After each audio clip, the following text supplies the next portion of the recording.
And welcome back to Africa 54. I'm Esther UOT in Washington. The South Sudan Army has handed over the body of an American freelance journalist to U.S. embassy officials in Juba. The journalist, Christopher Allen, was killed by South Sudan government forces on August 26 while he was embedded with rebel fighters near the South Sudan-Uganda border. According to a U.S. consul official in Juba, the body of 28-year-old man was handed over to U.S. embassy officials at the Juba Military Hospital. Human Rights Watch and other international rights groups have condemned Allen's killing, saying it violates international humanitarian law and should be investigated.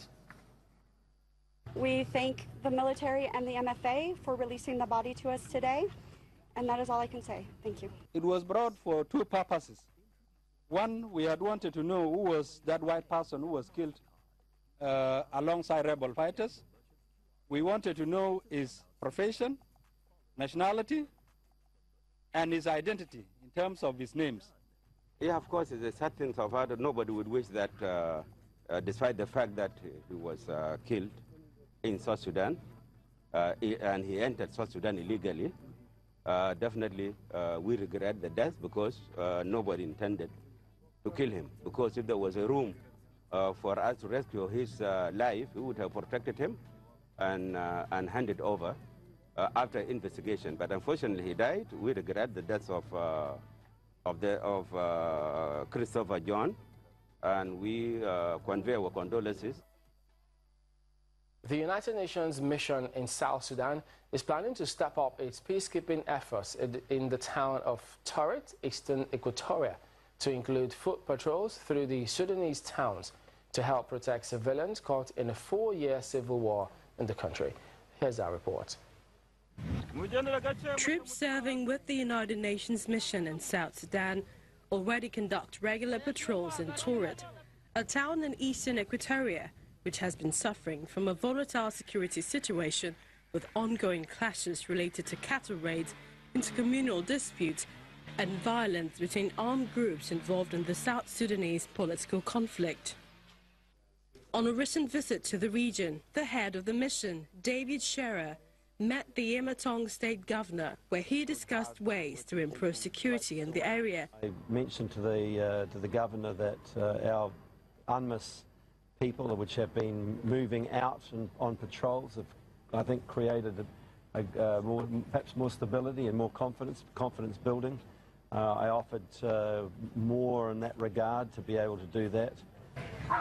South Sudan was the world's youngest country when it became independent from neighboring Sudan in 2011, following decades of conflict. But the new nation dissolved into civil war less than 2 years later, after President Salva Kiir and ethnic Dinka fired his deputy, Anua. Since then, tens of thousands have died, and 3.5 million of the country's 12 million citizens have fled their homes, creating Africa's largest refugee crisis since Rwanda's 1994 genocide. A top United Nations peacekeeping official told the Security Council that the conflict in South Sudan needs more attention from the country's leaders if peace is to be restored. The conflict in South Sudan is a man-made conflict for which the leaders of South Sudan bear a responsibility, a direct one. The dire economic situation and continued conflict in the country have combined to create a dangerous and precarious situation for its citizens. But the same leaders can also bring the country back from the impending abyss. All that is needed is genuine political will to halt military operations, peacefully negotiate, and make the compromise necessary to achieve sustainable peace in the country. Despite more robust peacekeeping, violence continues in the country. The UN mission has 12,000 armed peacekeepers and a budget of over $1 billion. But that's not enough to patrol South Sudan, which has less than 300 kilometers, 185 miles of paved roads. We go now to a story about a beautiful and endangered species in the DRC. Bonobos are primates that are very closely related to chimpanzees and humans. They are found exclusively in the Democratic Republic of Congo. It's not quite clear how many of them there are, but it is known that their numbers are on the decline. But the world's only bonobo sanctuary is committed to ensuring these animals survive and stay wild. VOA's Kevin Enox reports.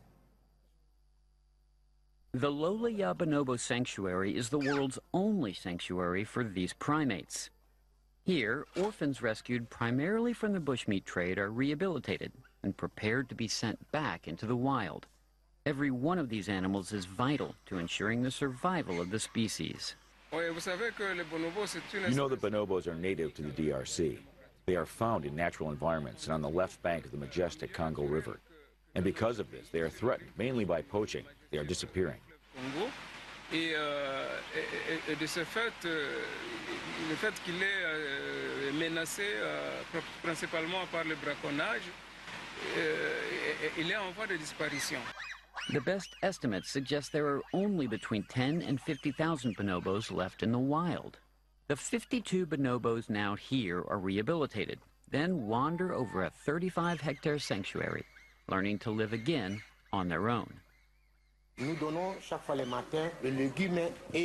Every morning we give them leafy green vegetables. Before giving the vegetables to them, we disinfect it with vinegars, and then we give it to the bonobos. Local farmers are employed by the sanctuary to provide fresh fruit and vegetables. It helps the family because when my husband plants and after harvest, they bring the vegetables here. They weigh and pay us according to their imposed price. That's why what little they give us helps to feed the children. The bonobos are endangered, along with the other great apes, chimpanzees, orangutans, and gorillas. Since 2009, the sanctuary has recorded 3 births among the rehabilitated animals, which they say is their goal, to teach bonobos to live on their own. Kevin Enox, VOA News. It's time now for a short break, but before we go, a reminder to visit our website, channelstv.com, for news and programming. You can also find us at youtube.com/channelsweb. Still to come, a taste of living African-American history in Washington, D.C. for 6 decades through race riots, hard times, and prosperity. Ben's Chili Bowl remains at the heart of a community. Of that story after the break.